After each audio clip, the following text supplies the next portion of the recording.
जय जगन्नाथ नमस्कार आपण मानक फूडी एसके शिवना चैनल को बहुत सारा भल पाइबा और स्वागत जनाऊँगी। दर्शक बंधु करेई बसई देइछि आ चुल्ली भी लगई देइछि। करेई जबर जेतु गरम हे गलानी हम सेतेरे 2 गिना पानी देई दबा। देखंतु पानी जे हम कोन करबा आधा चमच लूण पके दबा। मु लूण एटा खोले मापी के रखि देइछि पके दूछि। फिर हम चीनी पके दबा गोटे चमच। आपण माने चीनी भी न पकेले चलिबो। गोटे चमच चीनी पके दउछि। तापर हम एथरे लंका गुंड पके दबा। घरे लंका गुंड जीरा लंका गुंड पटिके पकेबा। आ जे छोट छुआ खायो चंदन ताले आपण स्किप कर परंती। तार आमे सेते कोन करा हळदी गुंड आधा चमच पके दबा। ठीक रे आमे कोन करबा गोली दबा आ पानी टाको फुटीबा को दबा। सहज रेसिपी आपण माने समस्त बनै पारे किछि भी कष्ट न रेसिपी प्रथम शेष पर्यंत संपूर्ण देखंतु। आपण मानु भल लागिले कमेंट माध्यम जणेबे शेयर भी करिवे। चलन रेसिपी आरंभ करिबा।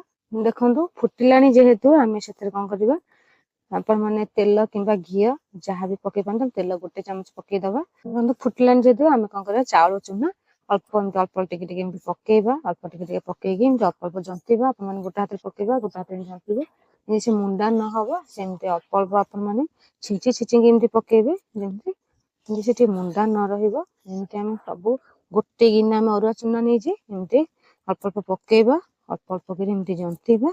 आमे जेतु 2 गिना पानी के गोटे गिना अरुआ चूना नै जे अरुआ चूना आपण माने घरे बनै पारंती। घरे बनेले सहज आपण माने पानी देई बतुरे की बनेले अल्प पानी लागिबो जेते सुखिला चूना सेति आदे टिके पानी अधिक परिमाण दिया हैछि। एमति हम अल्प पके एमति जंतीबा।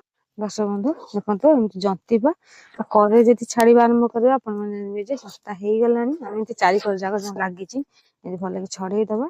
एमति हम जंती दबा आ टिके भी आदे देखंतु मुंडा भी टिके नाही मु भल लागे ताको जंती देइछि।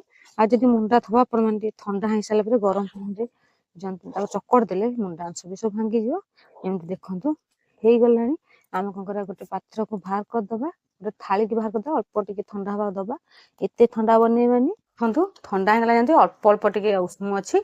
आमे एथरे कोन करबा आलू देखंतु सिजा आलू दुईटा हम डेट कर नै छै। आपण माने दरदर चक्कड़ी परंतु प्लेन किन चक्कड़ा हबो। आमे आलू सिजाटा को एथरे पके दबा। देखंतु पके गिरी चलंतु हम को भरसे सब आलू को आको भल के चक्कर दबा। आपण माने जंता बेले भी आलू पके करंते किंतु मु एमति बनौजी एमति हम भलसे चक्कर दबा। आपण माने तेल हाथ हे गिरी एमति चक्कड़बे एमति हाथेटी लागियो ना आको प्रथम चक्कर देबे सब समान भाई जेमति मिसी जिवो। एमति हम प्रथम चक्कड़ी के पूरा गुळा बनै दबा। देखंतु भलसे चक्कड़ा हेई गला।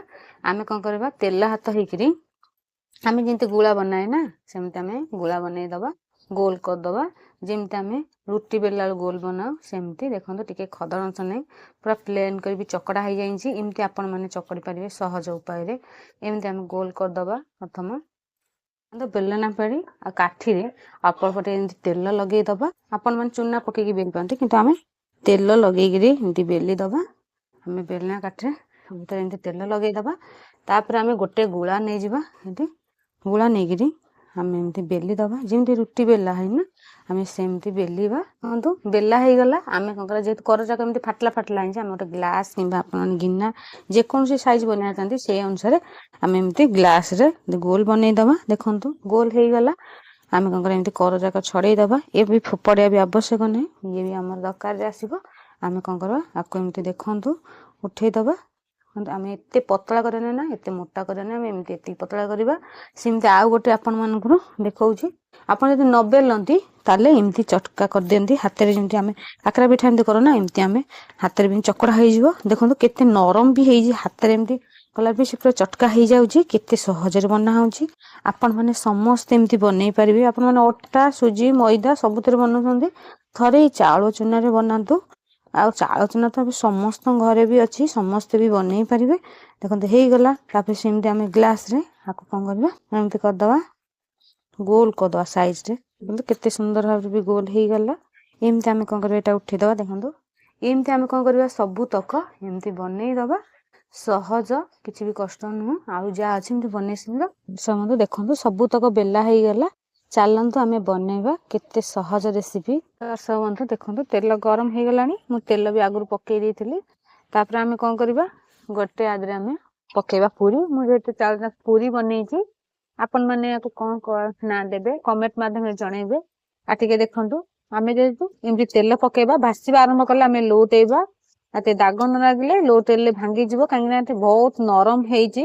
ଏମିତି ଆମେ ଅଳ୍ପ ଅଳ୍ପ କରି ଏମିତି ତେଲ ପକେଇଲେ ଫୁଲିବା ଆରମ୍ଭ କରିବ। ଦର୍ଶକ ବନ୍ଧୁ ଦେଖନ୍ତୁ ଭାସିବା ଆରମ୍ଭ କଲାଣି, ଆମେ କଣ କରିବା ଏପଟ ସେପଟ ଏମିତି ଲଉଟେଇ ଦବା, କେତେ ସୁନ୍ଦର ଭାବରେ ଫୁଲିବା ଆରମ୍ଭ ବି କଲାଣି। ଦେଖନ୍ତୁ ଆପଣ ମାନେ ସମସ୍ତେ ଏମିତି ବନେଇ ପାରିବେ, ଖାଲି ବହୁତ ସ୍ୱାଦ ଲାଗିବ। ଆପଣ ମାନେ ଅଟା, ମଇଦା, ସୁଜି ଏତେ ସବୁ ବନେଇଥିବେ, ଥରେ ଏମିତି ବନାନ୍ତୁ। ଏଥିରେ ଆଳୁ ପଡିଛି ଟିକେ ନରମ ହବା ପାଇଁ। ଦେଖନ୍ତୁ କେତେ ଫୁଲକା ଫୁଲକା ବନୁଛି, ସହଜରେ ବନିବ। ଆଉ ନୂଆ କିଛି ବନେଇବାକୁ ଚାହୁଁଥିଲେ ଆପଣ ମାନେ ଏମିତି ବନାନ୍ତୁ।